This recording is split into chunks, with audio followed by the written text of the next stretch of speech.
F you. F you. We're live. Hello, everybody. Welcome to Planet SkyFF, the world where everything revolves around £50,000. My name's Suj. And my name is James. And I did nearly say Planet FPL. That's the usual. You'll do that at some point on a Wednesday this season, that's for certain. To all the viewers and listeners, I'd like to wish them all a very, very happy World Paper Bag Day. July the 12th is officially World Paper Bag Day. And regular listeners and fans of the show will know you've done me. That this is the one day of the year where I can feel like my day job, what I bring to the world, has value, and that I'm an important member of society. And on today, I feel like I'm king for the day. I really thought there was going to be a celebration of some religious festival or something. It's officially World Paper Bag Day. Congratulations. Also, based on the fact that it's World Paper Bag Day, I don't think there's an official World Fantasy Football Day, but we will start it. Oh my God, what a great idea. F*** you, everybody that's going to nick that idea. You can't swear Shut anymore. Up. Bleep it, Nico. If anyone on Twitter says, I'm going to invent World Fantasy Football Day, I know you're copying me and ripping me off, and we timestamped this, and if we went to court, I would win. We're starting World Fantasy Football Day. But anyway, today is World Paper Bag Day. You don't even care about fantasy football. Regular people. No, it's just because I only found out about this because of one of our patrons. Do you remember patron Q&A when someone said, Suj, what do you do for your staff on World Paper Bag Day, July the 12th? This is probably about 5 months ago. Oh, so you looked into it? It's been on the diary since a patron discovered that it was World Paper Bag Day. I should have known about it myself prior to this. Anyway, on this very important day in the calendar, Sky's open. It is, and we're not going to go into too much detail today in terms of the price, and I kind of want to follow on, particularly for the new listeners, but also very much for those familiar with the game, a kind of starting point, not obsessive, he's this price, he's that price, a breakdown of what do we need? First question we should be asking ourselves. Points. Points, ideally, is absolutely right. But the fixtures are so important to our planning, and if you do not look at them in this game, you're going to struggle, essentially. I recommend Sheet 2 for you, Suj. I know the one. Yeah, good man. My favourite place. So, obviously, last week on Saturday morning, I think it was, late already, as per usual. I think it was meant to be. But to be fair, only 1 or 2 days, right? Well, what they'd committed to was 6 weeks' notice, so it was literally exactly 6 weeks' notice before the morning of the Saturday of match day 2. Although now there's a Friday night game, although that's not a TV selection, as we'll come back onto. But some important fixtures to take you through from match weeks 2 to 7, and I say match weeks, i.e., similar to FPL's, because I will never remember the Sky game weeks because they run differently. Although the first couple of weeks are the same. We've got a single game day now for Nottingham Forest versus Sheffield United on Friday the 18th. That's not the only single game day for Nottingham Forest because exactly 1 month later on Monday the 18th, they also host Burnley. Those 2 games are not television selected matches. They've been moved by Nottingham Forest because of clashes with the cricket at Trent Bridge on those 2 weekends. One's been moved to a Friday, one's been moved to a Monday. Quite why they didn't go to the Premier League and say, can we have away games on these dates? I don't know, because that's commonly in these sort of circumstances what teams do. Like I think when it's Pride weekend, Brighton always asks to be away for that. Do you know what I mean? Right. Clubs can put in those sort of requests. Maybe they didn't know when the fixtures come out. I don't know, but that's why you got those 2 Forest single game days. There's another Forest single game day, which is television selected. Sunday, October the 1st, with a 2 p.m. kickoff. There is no 4:30 p.m. game that day, which is why it's a single fixture. Why is there no 4:30 p.m. kickoff? I don't know the answer. I've looked through the sporting calendar, and about the best I can find is that there's an NFL game at Wembley. Okay. That's about the best suggestion I can give you at the moment. London's not the only city that we play Premier League football. Well, I'm aware. I wouldn't guarantee that there's not a game moved to 4:30 on that Sunday. Saturday the 19th, we've got 5:30 and 8 p.m. games, which are Tottenham versus Manchester United and Manchester City versus Newcastle. Sunday the 20th, the TV fixtures are Aston Villa versus Everton, West Ham versus Chelsea. We have single game day, as I said last week, we'd rumoured was going to be Crystal Palace against Arsenal. That's confirmed. Friday the 25th, single game day, Chelsea against Luton. There's 3 fixtures on Sunday the 27th, which include Manchester City going to Sheffield United, Newcastle playing at Liverpool. We have another single game day, Friday the 1st of September. So the first 4 Fridays we've got fixtures. Luton versus West Ham United on Friday the 1st. We've got fixtures on Sunday the 3rd, which include Liverpool against Aston Villa, Arsenal against Manchester United, and Crystal Palace play Wolves is the 2 p.m. kickoff. 2 Sundays on from Nax is an international break in the middle. Sunday the 17th, fixtures are Bournemouth versus Chelsea and Newcastle versus Brentford. Then you've got that Forest-Burnley single game day. Sunday the 24th includes Arsenal versus Tottenham, and Brighton are at home to Bournemouth, and Newcastle travel to Sheffield United, and Liverpool-West Ham as well, also on that Sunday the 24th. And then finally, the other single game day is Monday the 2nd of October, is Fulham against Chelsea. There's a few fixtures here that can move. There's 4 of them. And I'll just take you briefly through now for your awareness what can change with them. So the Luton West Ham game on Friday the 1st of September can move to Sunday the 3rd with a 12 p.m. kickoff. The reason that it can move is if Luton have to play a Carabao Cup second round match on the Wednesday prior. Now, currently, there's only 2 teams I think they can draw that will move that game, and that's the 2 other teams that have been promoted with Burnley or Sheffield United. The championship fixtures for that weekend before haven't been announced yet, but should a championship team get selected on the Sunday and then draw Luton, you could add them to the list. It is highly likely that Luton-West Ham game will stay on a Friday night. Cool, good. Highly likely. Nothing more I've wanted and waited however long they've been away from the Premier League than a Friday night out in Luton Town, James. You won't get a ticket. You won't go. I'm not going to the game, and I'm not going drinking in Luton Town either. I've done that, and I wouldn't advise it. I might go to Bedford, though. It's highly likely. You've got a couple of teams, 2 teams, and it might increase to 4 teams, where should Luton draw them, then the game, yes, would revert to 12 o'clock on the Sunday. On Sunday the 17th, I said Newcastle versus Brentford is one of the selected TV games, 4:30 on the Sunday at St James's Park. That is subject to the Champions League games in the midweek afterwards. So if Newcastle play on the Tuesday in the Champions League, that will move back to the Saturday. That also means, subject to when Arsenal play in the Champions League, their fixture at Everton could move from the 5:30 Saturday slot and switch. Should Arsenal and Newcastle both play on the Tuesday in the Champions League, Bournemouth and Chelsea will probably be a single game day, and I imagine, much to everyone's dismay, Newcastle and Brentford will probably be 8 o'clock on the Saturday night, which will please Brentford fans. Newcastle aren't happy about some of their late kickoffs that they've got, including the 8 p.m. trip to Man City on August the 12th. They've got a lot of travelling.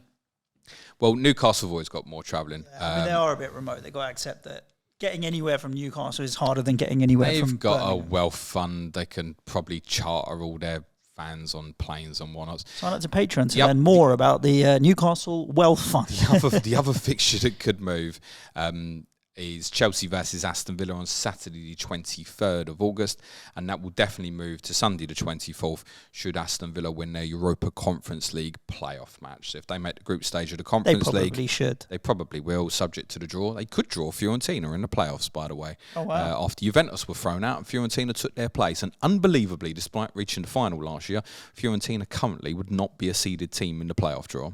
Oh, fair play. But I guess lastminute.com, they've been chucked in or something, I don't know. No, coefficient for getting the final. You'd think they'd be one of the seeded teams in the Conference League, wouldn't you? In any case. So Chelsea Villa will probably Did they get to the move. final last year? No recollection whatsoever. I don't remember. Who did they play? Can you Google it? No recollection. Google it for me, if you don't mind. No recollection. So Villa, you'd think would go through, but actually having said that, if they draw Fiorentina, it's not going to be easy. No, not at all. Yeah. There's a couple of others there, but Villa will definitely be a seeded team now, which there was some question marks before Juventus were removed. In any case, we digress. From these fixtures, what we want to ascertain to start with is what do we need? forget the pricing and all that jazz at the moment. We can debate all these things later on. We've got lots of time. We've got nearly a month till the season kicks off. What do we need? Now, quite obviously, opening night, Burnley against Manchester City. Let's not beat around the bush. Erling Haaland's in, right? We're now at 10-player game. It's not even a question. Yeah. Well, it might be for some who particularly want to take it on and do something different. But if he's fit, I'd probably advise against taking that risk. It will be a risk in FPL if you don't do it, and it will be an even bigger one in Sky if you don't do it. The biggest gain you can get would be a 2-for-1 with Erling Haaland. The biggest gain out of anybody you could get. Yeah, great. Start with two Nottingham Forest or Sheffield United. Forest or Sheffield United will give you a 2-for-1 over Erling Haaland, right? So, yeah. Look, if you're trying to go against it for a fixture gain, it's never going to happen. The difference with Sky, and also it's worth remembering as well, of course, what's very important about that night and really interesting about Manchester City starting is we will see their starting team before you have to lock in your team. And it might be that there's a few last-minute changes. People go, oh, my God, Laporte's starting for Man City. I'm interested in him now, for example. That's quite big, I think, for the game, that we get to see the first Manchester City team in game week 1 before people lock their teams in. So be prepared to be flexible right up to that last hour. And, of course, with a fixture like City playing Burnley, people like John Stones offer alternative for captaincy within the game. A Phil Foden if he starts, and Alvarez. You can punch against it. It's probably unadvisable. Anyway, in terms of what you need, certainly, is a Manchester City player. You are not going to not have a Manchester City player. For anybody who wants to go blanket Burnley defence, Lord have mercy on you, and I wish you the very best of luck. Let's jump to the Monday, because that's the next single game day, is Manchester United against Wolves. Wolves are not going to hold much interest to us, I don't think. There's not many incomings, more outgoings than incomings at the football club at the moment. You are almost definitely going to want a Manchester United player for that Monday night match. And again, the options are open. I think Rashford is highly likely to be the most popular. One of the early things that's noticeable on the trends of ownership at this early stage is Bruno Fernandes is quite low. So it does offer a differential, but there's negligible price difference between the two. Yeah, this is the challenge, isn't it? If you look at Rashford 10.9, Bruno 10.7. It's Rashford, mate. And the points differential was 40 points last year, 220-something versus 180-something. And it might be bigger this year. If you look at the Arsenal 3 midfielders, again, price difference 10-4, 10-3, 10-2. But in their scenario, the points are basically 210, 207, 203. They're like for like, so you can understand them being very similar in price. That 40-point difference between Bruno and Rashford is a lot. And for 0.2 difference, it makes Rashford a very clear standout. But you don't necessarily have to pick one of the attacking players. No. I mean, look, there are others. Mason Mount will offer themselves, and who knows, he might buy more players. But you can look at the likes of, in this format, Lisandro Martinez, Luke Shaw. Yeah, he was decent. Onana might come in at a good price. If he goes in, who knows? He might be kind of low 7s or something that might look really attractive, for example. But you are going to want, that's the first 2 starting points. You want a Manchester City player. You want a Manchester United player. I think before we do the kind of next needs, it's important to say at this stage, I think, in terms of not looking too far ahead with the single game days. So in terms of the single game days, I wouldn't look any further than the Luton-West Ham match at the moment. And the reason for that is that I think the others you can come back to. So what I mean by that is Forest against Burnley is a Monday night. Ban a Monday night if you need to or you want to. Forest against Brentford is a Sunday. Well, you've either just bought a Forest player or you can invest in Brentford on Sunday the 1st. Fulham versus Chelsea is a Monday night. You can go and invest. Don't get hung up about, I think there's 10 in total over this period. There's 10 single game days. I don't think look any further than the Luton-West Ham game in terms of needs at the moment. So the next need requirement is Friday the 18th, which is Nottingham Forest against Sheffield United. Now, this is a very, very rare one where it's early in the season and you could certainly argue that it is justifiable just to ignore those two teams. Can I just come back on that point you made about don't look too far ahead? Yeah.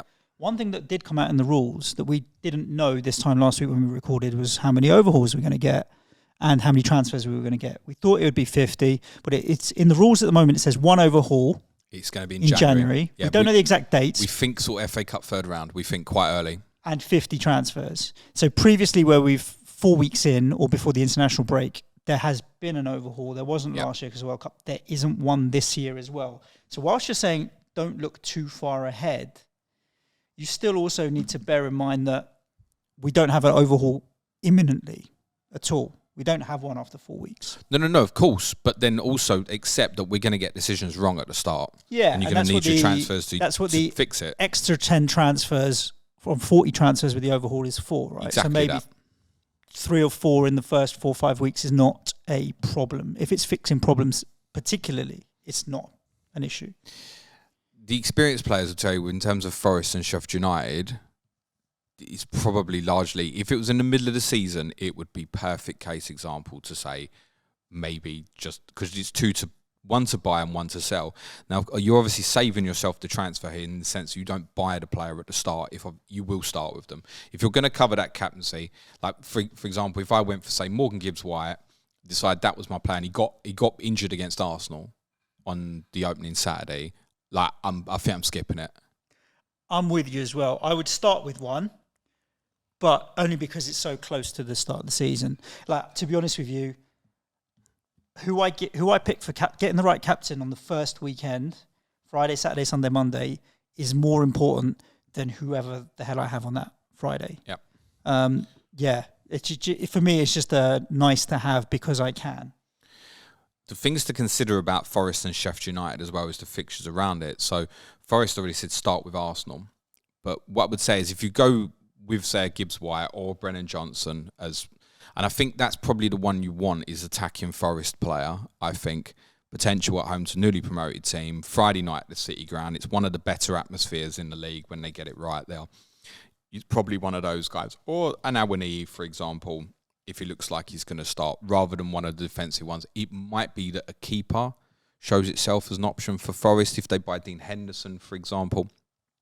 But I still think you're probably going to want to sell, particularly if it's a Forest player, because they then have obviously a gap till Manchester United away the following Saturday, Chelsea away the Saturday after that, and then the next game is the Burnley on the Monday night. So this is a perfect point in case to explain to people this is where you can make gains. So I'm going to give you an example. Let's say you buy Morgan Gibbs-White for Arsenal at the start, Arsenal away, Sheffield United at home, then you sell him.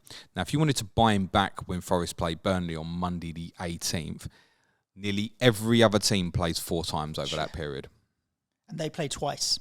And their 2 are United. And the 2 fixtures you're missing are going to Old Trafford and Stamford Bridge. And obviously, if you buy a player that's got a captain, you're looking for a captaincy as well, it's effective more than 4 for 2. It's effective 5 for 2. Yeah. So, for example, if you sold Morgan Gibbs-White on Saturday the 19th for, let's say, argument's sake, Carlton Morris of Luton Town is a 7.1 million forward, and I'm quite interested in that. So you'd miss Morris's game against Brighton. You've got effective 3 for 1, Gibbs-White over Morris at the start. You've got Gibbs-White at Arsenal, then the captaincy at Sheffield United counts as effective 2. That's your 3 fixtures over Morris away to Brighton. You buy Morris when he's got Burnley at home. It gives you backup captaincy for the Chelsea away fixture on Friday the 25th. And then the following Friday, you captain him at home to West Ham. And if you want to, you can keep him for longer. It's actually Luton's fixtures are pretty good up to sort of match week 10 if he looks like an enabler. And to be honest, at 7.1, as probably talisman for Luton, I wouldn't rule that out as an option at this stage. Alternatively, you could go for someone like Arno Armihodzic, who's a centre-back at Sheffield United. You could have Crystal Palace at home, captain him Nottingham Forest away. His exact price is 7.1. You can transfer Armihodzic to Morris on that Saturday the 19th. Doesn't it fetch your bank balance at all? So you could even use all your money at the start, for example. You just need to be conscious that you start with at least 4 defenders, because if you only start with 3, you can't make that transfer. Correct. And those are the sort of transfers we probably wouldn't normally think about at the start. But one of the things I'm consciously thinking at the moment is I want to start with a Forest or Sheffield United player, and it might even be a case that I leave a couple of million in the bank and decide to buy a Chelsea player on a Sunday. Miss the Chelsea game against Liverpool, take that one game of information and look to move into the likes of an Nkunku or a Sterling, or once I've got more clarity on the centre-backs when Chelsea go to West Ham on the Sunday. And you'd certainly make a case really at the moment that Chelsea probably best captaincy on that Sunday the 20th, along with arguably Aston Villa at home to Everton. Finding a Villa asset that'd be good for Sky at the moment, bar Ollie Watkins, will be quite difficult. Watkins will get a bit of interest on that alone, but they've got Newcastle and Liverpool way inside the first 4. And the fact that if they get through in the Conference League, they've obviously got regular Sundays, means you can pick him up anytime, on many occasions during the course of the season. So there's a couple of different ways of doing that. And of course, as I said, one way of doing it is obviously to skip. Chelsea, we just mentioned, is important. Now, if you're going to go down that route and plan to leave yourself open for a number of Chelsea players on Sunday the 20th, you don't need to start with a Chelsea player. But unless you're going to go down this route, it's probably advisable that you do. Because even if you don't want for that Sunday the 20th, when Chelsea go to West Ham, because you're going with, say, an Ollie Watkins, you definitely are going to want for the Friday the 25th fixture against Luton. If you don't start with a Chelsea player, you're almost certainly booking yourself in to buy one on Sunday the 20th. And again, we talk about effectiveness. As an example here, if you sold a player on the Saturday the 19th and captained that Chelsea player against West Ham and against Luton, and then sold it straight on to another player, it's effective 4-0 over the majority of the league. So you can do that. Now, the 50 transfers, I think, enables this sort of move a lot earlier than we'd have considered in the past. Like, if we were overhauling in game week 4, I don't think I'd want to be making this move.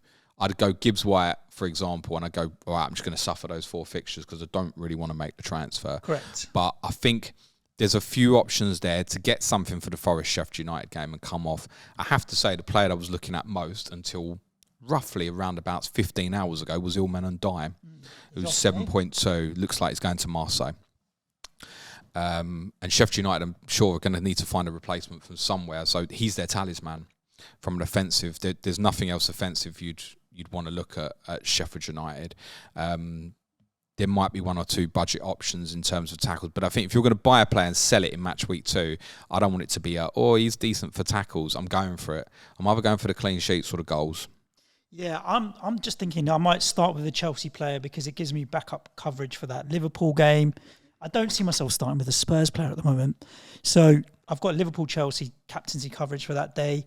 And then I can move off a Luton player, a Forest or Sheffield United player to a West Ham player. Yep. And keep until Luton. Like Bowen's fair price. That's another way to do it. Like Morgan Gibbs White to Antonio as an example. Yeah, another option. I'd just be a little bit concerned earlier in the season. Is Antonio going to make it from Chelsea to Luton and still definitely be first choice? So I'd go, but even Bowen, Benrahma, Paquet, they're all fair prices. If Areola started, fucking hell, that'd be a shoe-in, What wouldn't is he it? in his 6'6", I think. 6'6", 6'5". Yeah. There's a number down it. Fodringham, by the way, the Sheffield United keeper. Wes Fodringham, 6.4. He's currently the cheapest goalkeeper that looks like he's going to start the season. There may be something that fills in between now and the start of the season, particularly if some of the high-profile number 1s get injured. There's a number of number 2s who are quite nicely priced should there be injuries that might be interesting at the start. So Fodringham could do the job. I mean, in terms of defensive fixtures, Palace at home and Forest away is not bad if you wanted to look. I think if I was going to Sheffield United now that Ndiaye looks like he's going, it would be a defensive one. Whereas with Forest, I'm more tempted to look at the offensive one. Like, they could lose 5-1 at Arsenal and Gibbs White might score. That would be my take.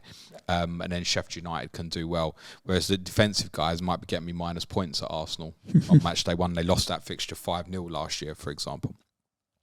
It's interesting you mentioned that Sunday. So if you do start with a Chelsea player, your need for a Tottenham and Liverpool player is nowhere near as big. So I think in terms of most popular captaincy on that opening Sunday, it's going to be close between Kane and Salah. Let's be honest, most likely. Salah goes to Chelsea, Kane goes to Brentford. There are plenty of alternatives you can consider, the likes of Sonny. Trent Alexander-Arnold is the most expensive defender at 10 million, a little bit more than Van Dijk. And I think on the basis of the end of last season, that's probably justified. So lots of alternatives. It doesn't have to be a Kane or a Salah. But if you started with a player we mentioned last week, Enzo Fernandez, good all-rounder. Passes, tackles, can get the lot for you. Probably never likely to score big, but he's, let's say, Rodri light, maybe. Yep. I mean, it's fair. It's good price. If you start with that, in theory, you don't need to start with a Tottenham or Liverpool player because he'll cover the captaincy for you. Now, how much he's going to get against Liverpool is probably not a lot. And having looked back at his fixtures towards the end of last season, I think over the last 10 or 12, there was only 3 games he didn't return in, Suj, and they were Manchester United, Arsenal and Brighton. Right. So they were top teams. against everyone else, he was picking something up. Now, you could put Liverpool in that bracket where you might get nothing, right? But the fixtures afterwards for Chelsea, it's worth saying, brilliant. West Ham, Luton, Forest, Bournemouth. I think Fernandes is probably not the one I'd want to buy on Sunday the 20th. He's the one I'd want him sitting there, I think. Yeah. Whereas the Sunday the 20th, perhaps I've got more information on Nkunku or who's going to start at centre-back. So Levi Colwill's 7.5. Like, if he's going to start regularly, yes, please. Badia Shield's a little bit more. Wesley Fofana's 8.1. Thiago Silva's 8.5. So one of the things I've been conscious of is, in terms of looking at maybe starting with a Chelsea defender, is start at least Fofana's point. Rather than think, I hope it's Colwill, start at Fofana's point, because one of him or Thiago will start. And if they don't, then it's Badia Shield or Colwill, and then you can move the money down and you've got a little bit more to play with. So Chelsea are in need, but you don't have to start with them. If you don't, you are going to want a Tottenham or Liverpool player. On Spurs specifically, yep. If Kane leaves, does that rule out everybody else, basically? What, from Tottenham? As captaincy coverage? No, I mean, to be honest, like straight away, it arguably makes Richarlison quite interesting. And at the moment, he'd be on nobody's radar. Over Liverpool or Chelsea? Down to value, potentially, right? Once you're looking to force in Rashford, Haaland and your other favourite players, it's like, where can you sacrifice? The point of this is saying, what do we need? And maybe you don't need. At the end of the day, the big captaincy there is Chelsea away. Like, how much do you need the top player, for example? 8 million for Richarlison, it's very cheap. And midfielder as well, right, is he? No. Oh, he's forward. Yeah, but it's good, isn't it? Yeah, 8 million's cheap. And Sonny, if he was Sonny's it's 9.7 in midfield. It's a great price, right? So again, probably in your planning at the moment, think Kane if you want Tottenham, and then work it backwards from there. And it's a smart thing to do. I always echo Paul McNulty's words. He's put yourself in a position where you can buy every player in the game within one move. Now, if Haaland's the most expensive, leave yourself enough money that if you've got Kane, you can get to Haaland. Leave yourself enough money you can get from Salah to Haaland. And in this case, obviously, the likes of, if you did sacrifice a Haaland, which you can do, for example, particularly to say you could sell, for example, Haaland after Newcastle in match week 2, take that 4-0 on 2 Chelsea captaincies and just go straight back to Haaland. And what that does, doing it that way, obviously it's an extra transfer, but you got your pick of every single Chelsea player under that particular circumstance as an example. But I think never be far away. So always put yourself in a position, ask yourself that. It's a brilliant rule to stand by. Can I buy Haaland in one transfer if you don't have him? Can I buy Salah as the most expensive midfielder in one transfer? Can I buy Trent Alexander-Arnold in one transfer? Always leave yourself in that position where potentially you can do it, because you can go back for Liverpool, right? You've got Newcastle Sunday the 27th, Aston Villa Sunday the 3rd, West Ham Sunday the 24th of September. There's loads of times you can go back. You're not ruling yourself out. And what's interesting about that versus, say, Tottenham, is in Tottenham's case, there's only really one occasion where you want to go back and buy. And that's because until Tottenham play Arsenal on Sunday the 24th of September, which is definitely, with our historical record there, not the right time to buy, and we have Liverpool at home following that as well, that Tottenham always play on the Saturday, except week 1. So match weeks 2, 3, 4 and 5, Tottenham always play on a Saturday. So the only real way to enter for particularly those 3 fixtures in match weeks 3 to 5, which look attractive, Bournemouth away, Burnley away, and Sheffield United at home, would be really if you're to come off a Chelsea player on that Friday the 25th against Luton. So from that perspective, it may make more sense to start with a Tottenham player than a Liverpool player if you need to. In terms of captaincy, you could make a case that Salah is best choice on Saturday the 19th at home to Bournemouth, but you do have the Norwegian machine as an alternative, and there are other alternatives. And you could say that Kane is arguably best Saturday the 16th at home to Sheffield United. Again, the big Norwegian is an alternative. And on that point, the only Saturday that Manchester City don't play in the opening 7 match weeks is the Saturday of match day 3, which is Saturday the 26th. And there are options that day. Arsenal at home to Fulham, Manchester United at home to Nottingham Forest, and Mr. Harry Kane away to Bournemouth. Mo Salah goes to Newcastle the next day. The other clear need that you're going to want really at the start is Arsenal. single game day away to Crystal Palace, Monday the 21st of August, and good fixtures at the start to boot as well. So you could certainly make a case for captaining them on Saturday the 12th at home to Nottingham Forest, subject to what you get. There are alternatives on that Saturday. I think particularly Brighton players, Lewis Dunk's price. What's gone on there, mate? 9-player game, guys, by the way. A little tip for you. Is he 8.3, Lewis Dunk? Let's have a look. Lewis Dunk, Brighton. Unbelievable. This will be difficult. That's a piss take price, to be fair. It is. It's 188 points. Do you know what I'm so conscious of? We sat here this time last year and we're like, oh my God, Romero 7.8, and he was absolutely useless. But he got injured quite early. But with Dunk, well, he pulled someone of hair quite early. With Lewis Dunk, he didn't get in trouble for that. We've got years of historical data that tells us that Lewis Dunk is a brilliant asset in Sky, even when Brighton haven't been anywhere near their best. And have got great fixtures at the start as well.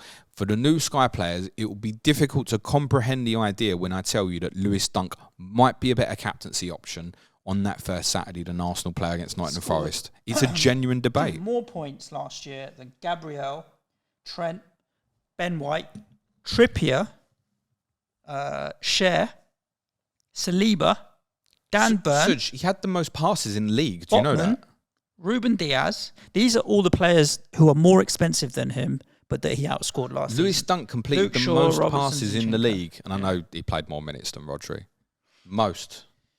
Or he was just behind Rodri by the end. One or the other. He was in the top two with Rodri, certainly. Yeah, 8.3. The thing is, piss take price. If Brighton keep a clean sheet in Luton in day one, that's basically 10 points for Lewis Dunk, because he will hit the pass in tier 2. Almost a certainty. And by the way, the fixtures afterwards, Wolves away, West Ham at home, he'll hit that passing tier in those 2 games as well. Fairly certain of that.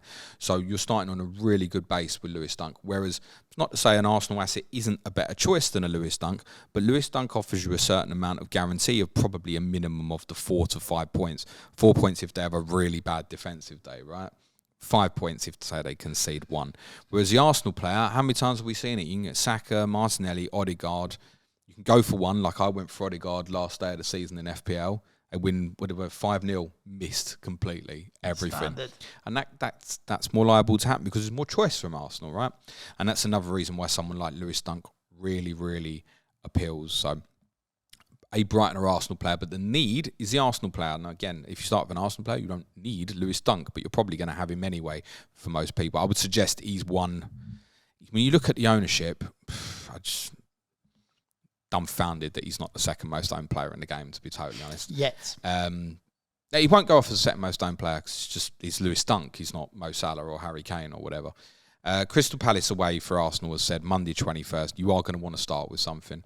That's different to skipping some of the others. So when we talked about skipping Colton Morris away to Brighton, for example, or skipping a Chelsea or Liverpool player versus playing each other, you're skipping Arsenal home to Nottingham Forest. So if you went Morgan Gibbs-White for the 2 games, effective 3 for 1, yeah, well, your Arsenal asset might just outscore him in the 1 game. Yep. So I think Arsenal is a definite start with. Lots of choice there. Difficulty. There's loads of choices. Like the midfielders are tough pricing, I think, to fit in. And they're difficult to fit in because we can look at, if players stay, Haaland best at City, Kane best at Tottenham, Salah best at Liverpool. You could still debate it at Arsenal, I think. Saka's probably the one, but you can debate it. Yeah, and the likes of Ramsdale, Saliba, all often really good alternatives defensively. Saka, I mean, this is an FPL and Sky debate. But I look at Martinelli, and the problem is when he got injured, a lot moved him on, didn't come back to him, and when he came back, he was on fire. And the points differential between Martinelli and Saka isn't that big. And the price differential generally in both games isn't that big. And I'm thinking that's one where I don't see Saka going off and really hurting, and I see his ownership being quite high.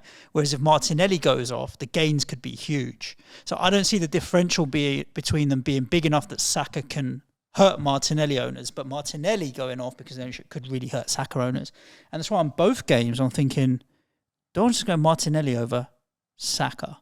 And I'm tempted. If I feel like he's going to start at the start of the season, I think I might go Martinelli. But as you said, It's not easy. It's not clear cut. I might go both. Yeah, that's the other option. You can leave yourself a couple of options, and if one looks particularly better than the other, move it down. There's every case to say, yeah, sure. You might go find Salah, Bournemouth at home, Saturday the 19th, as I said, but it's not like the big Norwegian doesn't offer an alternative. Could you put yourself in a position, bear in mind, you, as I said, you don't really want to buy the Arsenal player Monday the 21st, you already want to have it. It's certainly a case for having a couple of Arsenal players and then potentially moving on the one you don't want. And of course, all the better if you're happy with what you've got. Their fixtures are great before they play Manchester City at the start of October. City and Arsenal have brilliant runs until they play each other in October. There are other teams who have good runs. Brentford, Luton's run is quite good actually. Everton, I wouldn't rule out the likes of Jordan Pickford. But there's no requirement to have an Everton player near the start, for example. And if you are picking up an Everton player, it probably is Pickford or Calvert-Lewin if he proves fitness, and try not to consider too much else, for example. In terms of to quantify your absolute needs, City, Manchester United and Arsenal are a definite phrase. Have a big think about your Nottingham Forest and Sheffield United solutions. I think the advice at the moment generally would be start with something and sell it going into that second weekend, and it's take your pick whether you want to leave that as the enabling perhaps Luton or West Ham option, or whenever you want to move that into, say, a bigger choice of Chelsea that leaves the money in the bank. You do not need to have a Tottenham or Liverpool player if you start with a Chelsea player. However, I suspect nearly all of us will start with a premium Tottenham or Liverpool player because of that first Sunday. Makes sense, James. That's a Makes summary sense. to start. I've been looking at the players and that while we've been talking. I really feel like an all-in strategy where I might start with only players from 3 or 4 teams is likely. Like a load of Arsenal, a little bit of City, one Man United, Brighton, and Nottingham Forest. That's all I'll start with. Again, it's about, like I said, once you make your Tottenham or Liverpool decision, you can eliminate the other one. You don't need the other one for a while. There is always coverage of a Manchester City or an Arsenal. And listen, players like Salah or Kane can obviously massively hurt you. You don't need to have both. I think that's going to be a kind of progressive debate, Salah versus Kane going into that first weekend. Haaland and Dunk, near enough make this a 9-player game. And I know certainly there'll be lots of people listening or watching won't go for Lewis Dunk. Don't understand that. I cannot believe that price. We sat here when Paul and Fergie were in, was like, look, if he's like 8 million again, he's in everyone's team. If he's 10 million, okay, we've got a choice. Choice to make, yeah. There's no choice. Lewis Dunk should be well above 9 million. It's very underpriced. So, and because he's Lewis Dunk and not Erling Haaland, not everyone will have him. So it's a definite go there for me, in my opinion. That offers a contingency almost any week. You can even look at Sunday 24th when Arsenal play Tottenham. Captain Dunk at home to Bournemouth if he's still, if he's fit, etc. Like, it's fine. It covers little bits up like that as well. So, yeah, we'll talk more about the price in coming weeks. Mr. Luke Williams is joining me next week, Suj. Yep. And we'll probably go a bit deeper into debate on some of these sort of Kane, Salah, and some of the prices. And Luke's a very experienced player. Most of you will know him, Disable, on Twitter, FScout_Luke. He's joining me for the pod next week. You're pissing off somewhere. Indeed, I am. I'm not pissing off somewhere. I'm just pissing somewhere, mate. It's a long piss, mate. Yeah, I'll be interested, like, when you're talking to Luke. I think one of the topics that we should discuss as we get towards the start of the season is where are the value picks? Right? Who are the players that we think are particularly cheap? And I don't know what metric you kind of use for that, because points per million is a very easy one, but then different minutes for different players with injuries and that kind of thing. I'll throw a few names out to think about. One I've already mentioned, Colt Morris at Luton, 7.1. Is probably the cheapest forward probably to consider. You've got a few others in that bracket before 8 million, like Evan Ferguson, 7.8, for example, could be really interesting. And I think that's one, again, most of the guys are going to go for Dunk. So are you going to go to Brighton, for example? You absolutely can. Defenders, there aren't brilliant options, I think, sort of sub 7 million. Something might emerge. You're kind of looking, like I said, almost Ahmed Hodzic in a weird way, sort of 7.1, that start, and then start in a back 4 or back 5 and then dive off it from there. There aren't brilliant ones, less cheaper than that. The best enablers in the game are in the midfield area by distance.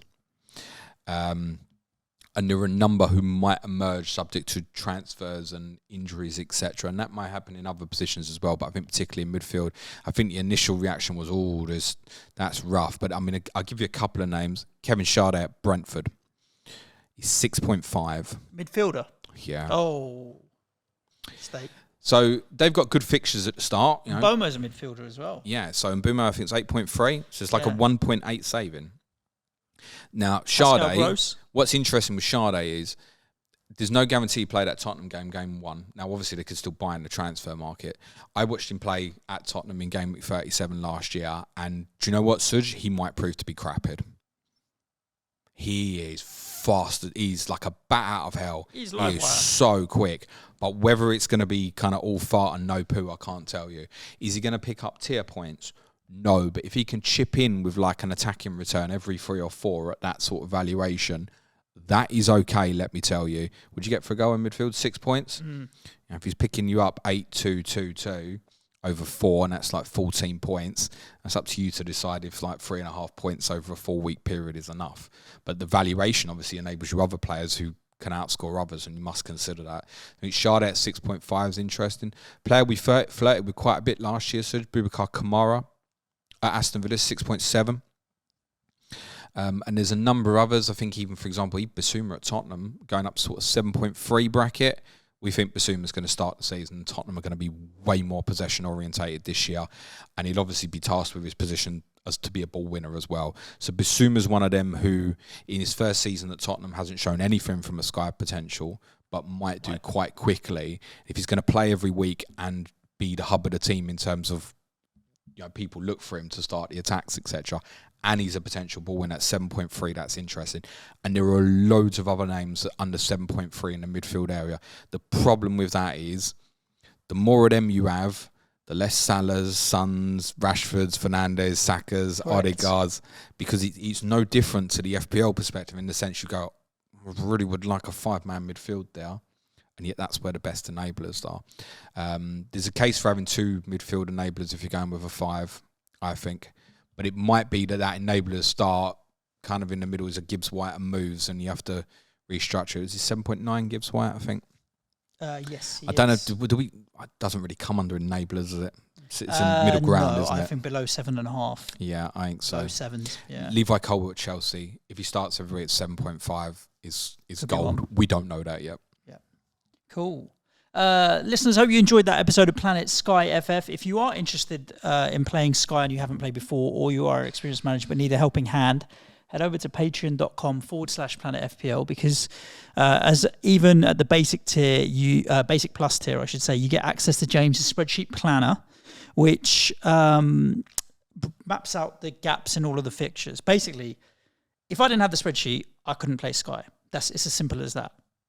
Oh, okay. It's like oxygen to my life, James. If I didn't have oxygen, I wouldn't live. If I didn't have that spreadsheet, I couldn't play Sky. So you may be interested. Not only that, we've got a Slack community with loads of engaged Sky managers, loads in the top 100 as well. So experienced and all willing to kind of share ideas and thoughts. So definitely consider heading over to patreon.com/Planet FPL. But other than that, stay safe, look after yourselves, and we'll be back at you next week. Enjoy talking to Luke. Ciao for now. Thanks, everyone. Be nice to each other. Cue music, please, man child. God, I gave you loads of opportunities to end that. Yeah, I know, but you were saying useful things, so I thought let's wrap it now. Cool.